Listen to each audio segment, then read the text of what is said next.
At 0317 city time, the largest Russian city under Europa's ice began to lose heat. The first warning did not come from a reactor, it came from the Ladoga Ring, the buried thermal artery that kept a Russian city alive under Europa's ice. Ладожское кольцо. Давление падает. By the time Earth could answer, Novy Sever would already have made its choice. 40 minutes was enough for advice. It was not enough for rescue. Above the city, Jupiter, radiation, fractured ice.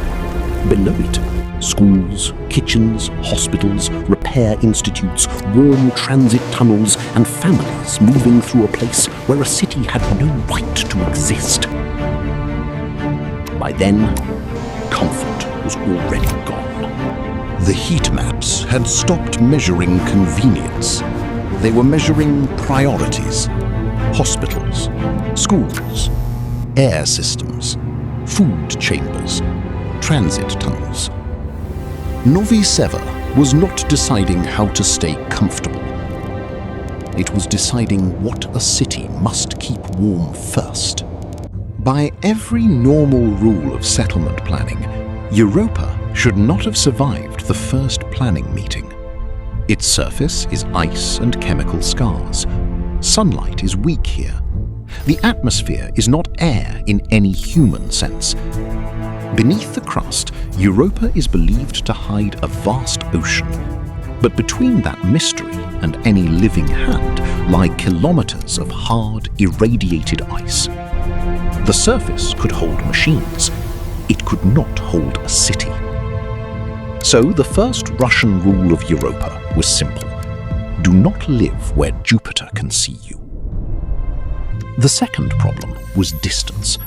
Earth was too far away to help at the speed a city loses heat.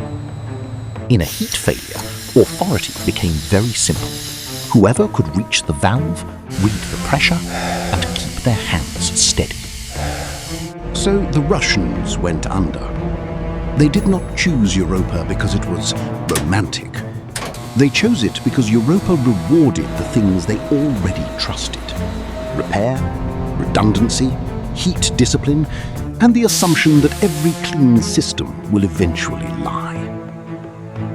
When Russians were asked why they chose Europa instead of Mars, the official answer filled 600 pages. The honest answer was shorter. On Mars, there were too many people ready to explain how to live properly. Europa did not argue back. It gave radiation, ice, delay, and cold. None of it was pleasant, but all of it was honest. You could design around it. You could overbuild. You could decide how the system would fail before Europa decided for you. The first 14 years belonged to robots. Drilling fleets melted the first shafts into the upper ice, meter by meter, slow enough for the heat to be controlled. Radiation-hardened relays stood on the surface like black needles under Jupiter's glare. Then came reactor caverns, heat pockets, cargo shafts, and the first construction chambers, where workers slept beside machines because the machines were still warmer than the rooms. The architects wanted to make the city beautiful. The engineers looked at Europa, the radiation, the ice, and the communication delay with Earth, and answered, "We will make it beautiful if it survives." It took 86 years. By then, reactor waste heat was no longer just keeping machines alive. It was warming schools, kitchens, public baths, repair halls, and the first real civic rule under the ice. Volga Commons. Families arrived. Schools opened. The Tiger Reserve was sealed behind pressure doors. The base stopped being a base. It had a name. Novy Sever held approximately 286,000 people under the ice, with nearly 620,000 Russians spread across the wider Europa system. Buried districts, orbital docks, reactor caverns, support settlements, agricultural chambers, and the long dock chain that fed the city from above. The Ladoga ring carried heat. Yenisei works made the parts that kept the ring repairable. The agricultural chambers turned measured light into food. And the repair institutes taught children a strange civic skill: how to hear a pump before it became a disaster. New systems in Novy Sever were respected. Old systems were loved. A new system told you it had failed in perfect language. An old one shook, leaked a little, insulted the maintenance crew, and then kept working for another 20 years. This is why the old northern conduit was never removed. Daily life in Novy Sever was built around heat. Kitchens opened near thermal junctions. Schools practiced warm loop drills before arithmetic competitions. Elderly residents judged neighborhoods by the steadiness of the floor. On Earth, Russians had argued about heating in apartment entrances. On Europa, they took the argument to its logical conclusion. They built a city under Jupiter to solve heating at government scale. Дети и пожилые, теплый контур. Без спешки. The strangest proof that Novy Sever had become a city was not a reactor, a school, or a transit tunnel. It was the Tiger Reserve. 9 brown bears lived there behind layered glass, soil analog, filtered air, denning rooms, veterinary corridors, water, trees, locks, sensors, and rules stricter than most reactor protocols. Mikhail was the one everyone knew. Old, heavy, quiet, and born under ice he would never touch. The bears did not produce heat, repair pipes, grow food, or improve the oxygen balance. On paper, they were a terrible use of resources. That was why the argument lasted for years, and why the city remembered the decision.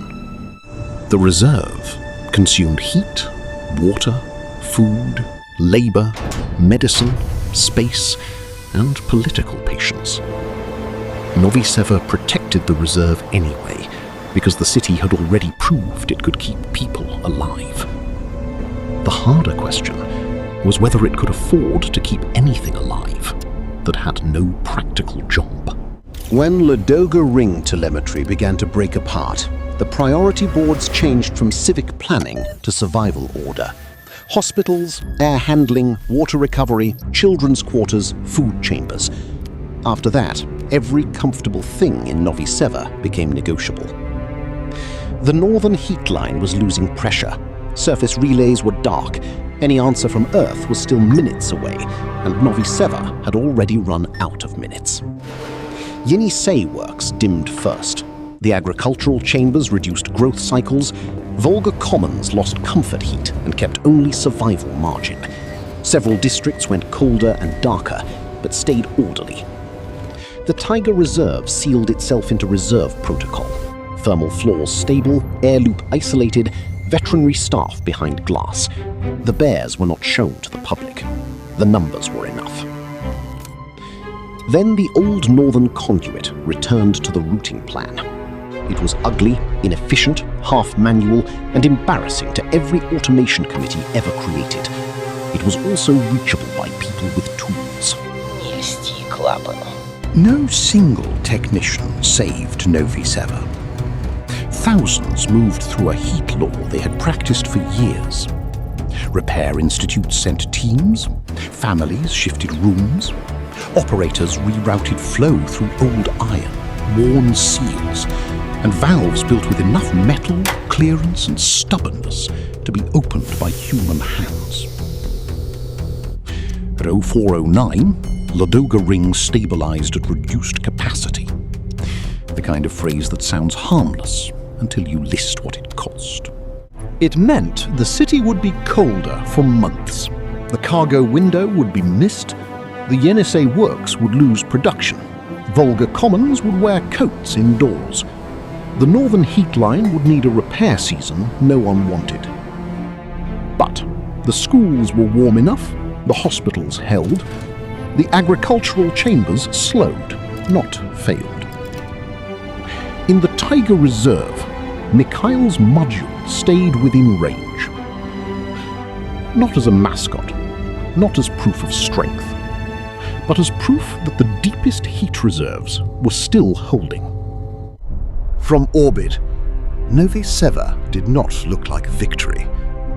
It looked smaller than it was, a low orange glow beneath blue ice, with Jupiter hanging above it like a verdict. Somewhere inside that glow, 286,000 people were still breathing warm air. Old machines were still complaining through the pipes. Families were still moving through transit tunnels.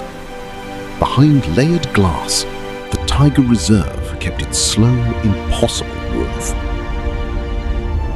The Russians had not made Europa gentle. They had made it administrable, repairable, redundant, warm enough and human enough to hold a city where a city should not exist. Under Jupiter, under ice, under a world that kept saying no, Novy Sever was still lit. And it was still warm.